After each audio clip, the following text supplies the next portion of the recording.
Welcome to Sweet Life Beat Life. We hope this video helps. You start by confirming your device supports split screen.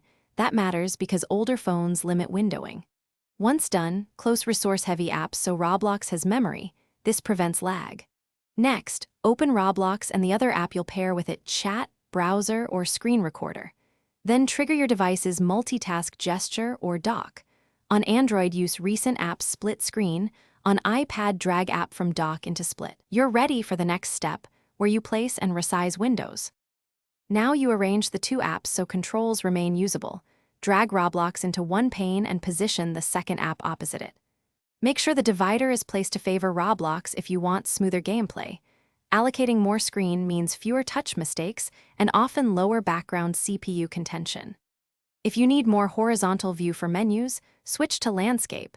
If you want a tall chat on the side, use portrait. Also enable in-app low graphics in Roblox to reduce frame drops when split. To finish, test touch responsiveness and sound.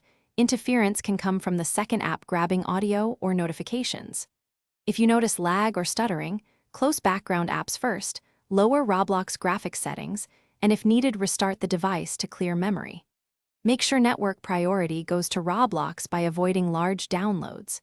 If split view misbehaves, exit by dragging the divider fully to one side or closing the other app in recent apps. One key troubleshooting tip.